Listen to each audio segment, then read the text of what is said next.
Hello everyone. तो कैसे हैं आप सभी। एग्ज़ाम ओरिजिनल्स के यूट्यूब चैनल पर आप सभी का स्वागत है। मेरा नाम है अदिति कुशवाहा और आज के इस वीडियो में मैं आप लोगों को अग्निपथ योजना के बारे में डिटेल में जानकारी देने वाली हूं। लेकिन इसके पहले अगर आप लोग हमारे चैनल पर नए हैं तो प्लीज़ एग्ज़ाम ओरिजिनल्स के यूट्यूब चैनल को ज़रूर सब्सक्राइब कर लीजिएगा, जो आप लोगों को एमपीपीएससी की प्रिपरेशन में काफ़ी ज़्यादा मददगार साबित होने वाला है। तो अगर हम लोग अग्निपथ योजना के बारे में बात करें तो ये 14 जून 2022 को भारत सरकार के द्वारा लॉन्च की गई थी, जिसके लिए गवर्नमेंट ने 24 जून से फॉर्म निकालना भी शुरू कर दिए हैं। यानी कि अग्निपथ योजना के तहत हमारी कंट्री में पहला एग्ज़ाम होने जा रहा है, जो कि 27 जुलाई को होगा और इसके लिए फॉर्म गवर्नमेंट ने 24 जून को जारी कर दिए हैं। और ये जो पहला एग्ज़ाम है वो एयरफोर्स के लिए होने वाला है, तो आप लोग इसके बारे में याद रखिएगा। अब हम लोग बात कर लेते हैं कि अग्निपथ योजना क्या है और इससे जो हमारे देश के सैनिक हैं उनको क्या क्या लाभ होंगे और इसको लेकर हमारी कंट्री में इतना ज़्यादा प्रोटेस्ट क्यों हुआ था। तो इन सब के बारे में हम लोग आज की वीडियो में डिस्कस करने वाले हैं। तो सबसे पहले हम लोग बात कर लेते हैं कि अग्निपथ योजना क्या है। तो हमारी कंट्री के जो आर्म्ड फोर्सेस हैं, यानी कि जिन्हें हम लोग सशस्त्र बल भी कहते हैं, उनके जो 3 प्रमुख सेनाएं हैं जिन्हें हम लोग आर्मी, नेवी और एयरफोर्स यानी कि थल सेना, नौसेना और वायु सेना कहते हैं। तो उनमें सैनिकों की भर्ती के लिए भारत सरकार के द्वारा अग्निपथ योजना के नाम से एक योजना लाई गई है। और इस योजना के तहत हमारी कंट्री के जितने भी देशभक्त और देश की सेवा करने के लिए प्रेरित युवा हैं, उनको 4 साल की अवधि के लिए इन तीनों सेवाओं में भर्ती करने या फिर सेवा करने का एक बहुत ही सुनहरा अवसर गवर्नमेंट देने जा रही है। तो इस योजना के तहत अगर हम लोग बात करें तो ये जो तीनों सेनाएं हैं, इन सेनाओं में युवाओं को भर्ती किया जाएगा सिर्फ 4 साल के लिए। यानी कि उन्हें इन तीनों सेवाओं में सिर्फ 4 साल के लिए ही सेवा करने का अवसर मिलेगा। और इस योजना के तहत जो भी युवा इन सेवाओं में भर्ती होंगे उनको अग्निवीर कहा जाएगा। यानी कि अग्निपथ योजना के तहत इन तीनों सेवाओं में शामिल होने वाले या फिर भर्ती होने वाले युवाओं को अग्निवीर कहा जाएगा, जो कि 4 साल के लिए ही उनको देश की सेवा करने का अवसर मिलेगा। यानी कि अगर हम लोग अभी तक बात करें तो ये जो तीनों सर्विसेज हैं, इनमें जो भर्ती होती थी वो काफ़ी टाइम के लिए होती थी, जैसे कि 15 साल या फिर 40 साल। लेकिन उसको बदलकर गवर्नमेंट ने अभी रिसेंटली इसको सिर्फ 4 साल के लिए ही कर दिया है। यानी कि अब इन तीनों सेवाओं में जितने भी युवा हर साल भर्ती हुआ करेंगे उनको केवल 4 साल के लिए ही इसमें भर्ती किया जाएगा। यानी कि उनको सिर्फ 4 साल के लिए ही देश की सेवा करने का अवसर मिलेगा, उसके बाद उन्हें रिटायर कर दिया जाएगा। तो बेसिकली अग्निपथ योजना जो है वो यही है। अब अगर हम लोग बात करें इस योजना के तहत हमारी कंट्री के जो गवर्नमेंट है वो हर साल लगभग 45,000 से 50,000 सैनिकों को इसमें भर्ती करेगी। यानी कि अगर हम लोग बात करें तो गवर्नमेंट हर साल में 2 बार एग्ज़ाम कंडक्ट कराएगी, जिसके तहत लगभग 45,000 से लेकर 50,000 सैनिकों की हर साल भर्ती की जाएगी। लेकिन ये जो भी सैनिक भर्ती किए जाएंगे हर साल, वो सिर्फ 4 साल के लिए ही देश की सेवा कर पाएंगे। तो ये बेसिकली जो अग्निपथ योजना है वो लाई गई है। तो इसके बारे में आप लोग याद रखिएगा। अब हम लोग थोड़ा सा इसके बारे में बात कर लेते हैं कि इसमें क्या क्या क्राइटेरिया रखा गया है और इससे जो हमारे अग्निवीर होंगे उनको क्या क्या फ़ायदे होंगे। तो सबसे पहले अगर हम लोग एज के बारे में बात करें तो अग्निपथ योजना में जो भी युवा जो है वो इसमें शामिल हो पाएंगे, उनकी एज जो है वो 17.5 से लेकर 23 वर्ष होनी चाहिए। ये गवर्नमेंट जब ये स्कीम लेकर आई थी तब 21 वर्ष एज रखी थी, लेकिन फिर इसको लेकर हमारी कंट्री में काफ़ी ज़्यादा प्रोटेस्ट हो रहा था। तो उस प्रोटेस्ट को देखते हुए ही गवर्नमेंट ने इसकी जो एज है वो बढ़ाकर 23 वर्ष कर दी है। यानी कि 17.5 से लेकर 23 वर्ष के जितने भी युवा हैं वो अग्निपथ योजना के तहत अग्निवीर बन सकते हैं, यानी कि इन तीनों सेवाओं में शामिल हो सकते हैं। अगर हम लोग इसके बारे में बात करें कि इसके तहत जो भी अग्निवीर होंगे उनको क्या क्या लाभ होंगे, तो उनको 4 साल की अवधि में प्रशिक्षण भी दिया जाएगा और उन्हें देश की सेवा करने का अवसर भी मिलेगा। यानी कि उनकी जो टोटल टाइम पीरियड होगा वो 4 साल होगा। इस 4 साल में उनको ट्रेनिंग भी दी जाएगी, इसके अलावा उन्हें देश की सेवा करने का अवसर भी मिलेगा। अगर हम लोग इनकी सैलरी के बारे में बात करें तो जब ये जॉइन करेंगे यानी कि इनका जो फर्स्ट ईयर होगा उस टाइम इनका जो पूरे साल का पैकेज होगा वो लगभग 4.5 लाख के आसपास होगा और इनका जो लास्ट ईयर यानी कि जो चौथा वर्ष होगा उसमें इनकी जो सैलरी है वो बढ़कर पूरे साल की लगभग हम लोग कह सकते हैं 7 लाख के आसपास इनका एनुअल पैकेज हो जाएगा। अगर हम इसे मंथ में बात करें, इनको एक मंथ में कितनी सैलरी मिलेगी इसके बारे में अगर हम लोग बात करें तो इनका जो प्रथम वर्ष होगा उसमें इनके पहले मंथ की जो सैलरी होगी वो 30,000 होगी, लेकिन इन्हें सिर्फ 21,000 ही दिया जाएगा क्योंकि इनकी सैलरी का जो 30% होगा वो इनके लिए एक बीमा बनाया जाएगा, उसमें ऐड होगा। यानी कि हर महीने इनकी सैलरी से 30% सैलरी कट कर ली जाया करेगी, जो कि इनके लिए एक बीमा बनाया जाएगा उसमें ऐड हुआ करेगी और इस बीमा में 30% ही गवर्नमेंट भी अपना योगदान देगी। तो इस तरीके से जब ये रिटायर होंगे तो इनको एक जीवन बीमा प्रदान किया जाएगा जिसमें 30% इनकी सैलरी का होगा और बाकी का जो है वो गवर्नमेंट के द्वारा ऐड किया जाएगा। इसी तरीके से इनके दूसरे वर्ष अगर हम लोग सैलरी के बारे में बात करें तो वो 33,000 होगी, लेकिन इन्हें 23,000 ही दी जाएगी। इसी तरीके से जो इनका तीसरा वर्ष होगा उसमें इनकी सैलरी 36,500 होगी, लेकिन इन्हें 25,580 ही दी जाएगी।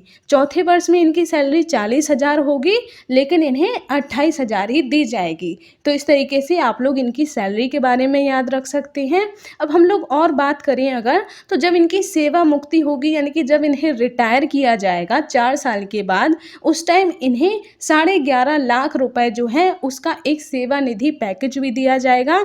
यानी कि इनकी सैलरी के अलावा इनको रिटायर होने पर लगभग 11.5 लाख या फिर आप लोग लगभग 8 लाख भी कह सकते हैं, उसका इन्हें एक सेवा निधि पैकेज दिया जाएगा। इसके अलावा इन्हें एक गैर अंशदायी 48 लाख रुपए का बीमा भी कराया जाएगा, जो कि मैंने अभी आप लोगों को बताया कि जो बीमा है उसमें 30% जो होगा वो इनकी सैलरी से ही हर मंथ काटा जाएगा। तो इस तरीके से इनको 48 लाख रुपए का एक बीमा भी दिया जाएगा जब ये रिटायर होंगे। इसके अलावा इन्हें एक अग्निवीर कौशल प्रमाण पत्र यानी कि एक सर्टिफिकेट भी दिया जाएगा, जो कि इन्हें सेवा मुक्ति या फिर रिटायर होने के बाद दूसरी नौकरी ढूंढने में भी मदद करेगा। तो इस तरीके से इनको ये सारे फायदे होंगे। इसके अलावा इनको एक और फ़ायदा होगा कि गवर्नमेंट जो है वो इनको किसी भी ओपन यूनिवर्सिटी से कोई भी एक डिग्री कोर्स जो है वो भी करवा के देगा। यानी कि जैसे कि अगर हम लोग बात करें इग्नू जैसी जितनी भी ओपन यूनिवर्सिटी है उनका एक डिग्री कोर्स भी इन लोगों को दिया जाएगा, जो कि बाद में इन्हें आगे कोई भी दूसरी जॉब ढूंढने में मददगार साबित होगा। तो इस तरीके से आप लोग इसके बारे में याद रख सकते हैं कि इतनी सारी फैसिलिटीज़ जो हैं वो अग्निवीरों को दी जा रही हैं। तो इन सब के बारे में आप लोगों के क्या विचार हैं, आप लोग अपने विचार कमेंट बॉक्स में ज़रूर बताइएगा। अब हम लोग आगे बात कर लेते हैं कि गवर्नमेंट जो ये नई स्कीम लेके आई है इसके पीछे गवर्नमेंट का उद्देश्य क्या है, वो ऐसा इतना बड़ा चेंज क्यों करने जा रही है। तो सबसे पहला गवर्नमेंट का जो उद्देश्य है वो एज या फिर आयु कम करना है। गवर्नमेंट का ऐसा मानना है कि हमारी जो सशस्त्र बल या फिर आर्म्ड फोर्सेस हैं उनमें काफ़ी एज्ड पर्सन जो है वो भर्ती हुए हैं। तो इस तरीके से गवर्नमेंट जो है वो उनकी औसत जो एज है उसको कम करना चाहती है। गवर्नमेंट का ऐसा मानना है कि इस योजना से जितने भी हमारे आर्म्ड फोर्सेस हैं उनकी औसत आयु प्रोफाइल में लगभग 4 से 5 वर्ष की कमी आने की उम्मीद है। इस योजना में यह परिकल्पना की गई है कि सशस्त्र बलों में वर्तमान में जो औसत आयु है वो 32 वर्ष है, जो घटकर यानी कि 6 से 7 वर्ष घटकर 26 वर्ष हो जाएगी। यानी कि अभी जो हमारी आर्म्ड फोर्सेस हैं उनमें ज़्यादातर जो लोग भर्ती हैं, उनकी औसत एज के बारे में अगर हम लोग बात करें तो वो 32 वर्ष है, लेकिन गवर्नमेंट का ऐसा कहना है कि इस योजना से उनकी जो औसत एज है वो 26 वर्ष रह जाएगी। तो पहला जो इनका उद्देश्य है वो ये है, जबकि दूसरा जो गवर्नमेंट का मेन उद्देश्य है वो पेंशन पर खर्च कम करना है। यानी कि इन अग्निवीरों को 4 साल के बाद रिटायर होने के बाद कोई भी पेंशन नहीं दी जाएगी। जबकि अभी तक ऐसा था कि हमारी जो ये 3 सेवाएँ हैं, आर्मी, नेवी और एयरफोर्स, इनसे रिटायर होने के बाद उनको पेंशन भी मिलती थी, लेकिन अग्निवीर योजना के तहत गवर्नमेंट ने पेंशन जो है उसको ख़त्म कर दिया है। यानी कि अग्निवीरों को अब कोई पेंशन नहीं दी जाएगी, उन्हें सिर्फ 11.5 लाख का एक पैकेज दिया जाएगा, सेवानिधि पैकेज, और जो बीमा कराया है, जो भी 30% उनकी सैलरी को कट करके बनाया जाएगा, तो उनको बस उतना ही दिया जाएगा, उनको कोई पेंशन नहीं मिला करेगी। तो ये गवर्नमेंट का मेन उद्देश्य माना जा रहा है, क्योंकि गवर्नमेंट का ऐसा कहना है कि पेंशन में, यानी कि जो हमारी आर्म्ड फोर्सेस हैं उनकी पेंशन पर लगभग 11.5 करोड़ रुपए खर्च होते हैं। तो गवर्नमेंट इस खर्च को कम करना चाहती है, इसीलिए वो इस तरीके की कोई स्कीम लेकर आई है। लेकिन आप लोगों को क्या लगता है कि इस तरीके से हमारे देश की जो इतनी सबसे सम्माननीय सेवाएं मानी जाती हैं, जिनको देश में बहुत ही ज़्यादा सम्मान की नज़र से देखा जाता है, उनमें भर्ती होने वाले हमारे जो सैनिक हैं उनकी पेंशन को कम करना या फिर उनको पेंशन देना बंद करना, गवर्नमेंट के द्वारा ये जो नया कदम उठाया जा रहा है, इसके बारे में आप लोगों के क्या विचार हैं? ये कदम कहाँ तक सही कहा जा सकता है? अगर गवर्नमेंट को पेंशन पर खर्च कम करना है तो वो और दूसरे, जैसे कि अगर हम लोग कहें जो पॉलिटिशियंस हैं उनकी पेंशन पर खर्च कम कर सकती है। आप लोगों को अगर पता होगा तो अगर कोई भी एक पॉलिटिशियन जो है वो एक बार अगर कहीं का भी कोई भी नेता बन जाता है तो उसको पूरी लाइफ के लिए पेंशन दी जाती है। तो गवर्नमेंट चाहे तो वहाँ से भी तो पेंशन पर खर्च कम कर सकती है। आप लोगों का इसके बारे में क्या विचार है कि इस तरीके से सैनिकों की पेंशन पर खर्च कम करना गवर्नमेंट के द्वारा लाया गया एक सही कदम है या फिर गवर्नमेंट कोई गलत कर रही है? तो इसके बारे में आप लोग अपने विचार कमेंट बॉक्स में ज़रूर बताइएगा। तो ये जो 2 उद्देश्य हैं इनको ध्यान में रखते हुए गवर्नमेंट जो है वो अग्निपथ योजना लेकर आई है, तो इनके बारे में आप लोग याद रख सकते हैं।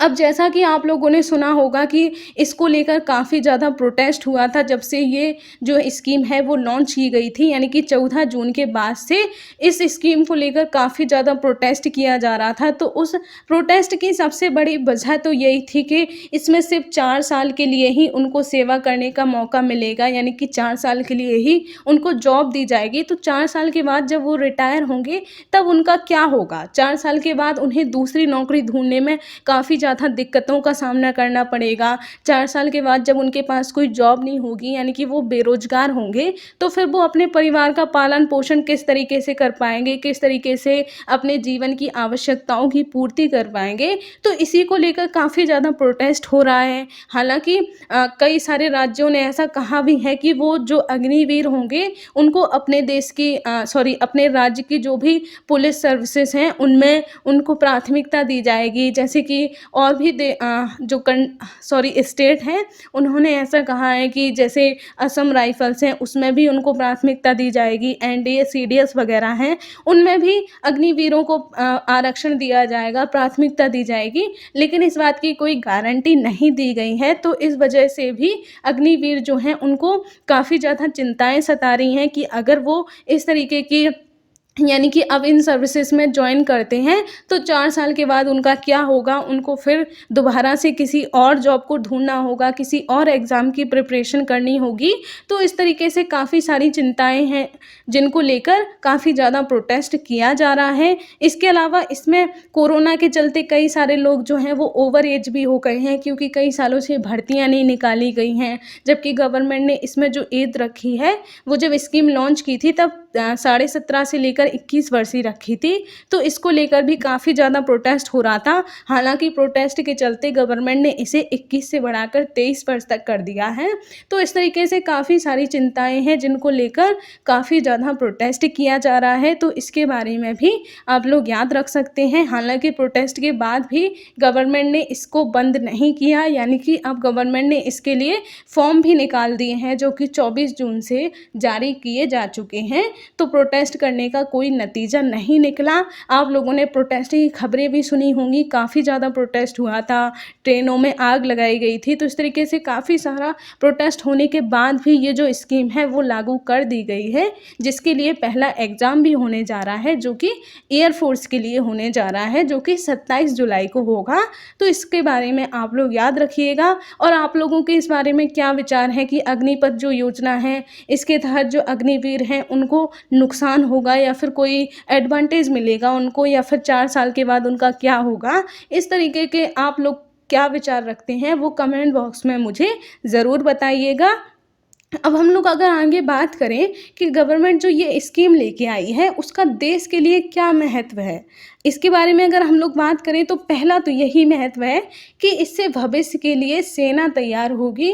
यानी कि इसमें काफ़ी ज़्यादा जो यंग जनरेशन है हमारी कंट्री की, उनको शामिल किया जाएगा। तो अगर हम लोग बात करें भविष्य के लिए एक बेहतर सेना जो है वो तैयार की जा सकेगी, क्योंकि इससे ज़्यादा से ज़्यादा रोजगार के अवसर बढ़ेंगे। गवर्नमेंट एक साल में 45,000 से लेकर 50,000 लोगों को जॉब देगी। तो ऐसा कहा जा रहा है कि इससे गवर्नमेंट रोजगार को बढ़ाना चाहती है, क्योंकि 4 साल बाद जो सैनिक हैं वो रिटायर हो जाएंगे। तो इससे पोस्ट हमेशा आर्मी, नेवी और एयरफोर्स में खाली बनी रहेंगी। तो इससे ज़्यादा से ज़्यादा लोगों को रोजगार दिया जा सकेगा और ज़्यादा से ज़्यादा यंग लोग ही इसमें शामिल होंगे। तो इससे एक बेहतर सेना भी फ्यूचर के लिए तैयार हो सकेगी। इसके अलावा इसमें उच्च कुशल कार्यबल भी शामिल किया जाएगा, यानी कि इन लोगों को काफ़ी बेहतर ट्रेनिंग दी जाएगी। तो इससे एक हम लोग कहें तो कुशल जो सेना है वो भी तैयार किया जा सकेगा। तो इस तरीके से ये देश के लिए काफ़ी महत्वपूर्ण स्कीम बताई जा रही है। तो आई होप आप लोगों को अब अग्निपथ योजना से रिलेटेड कोई भी कन्फ्यूज़न नहीं होगा।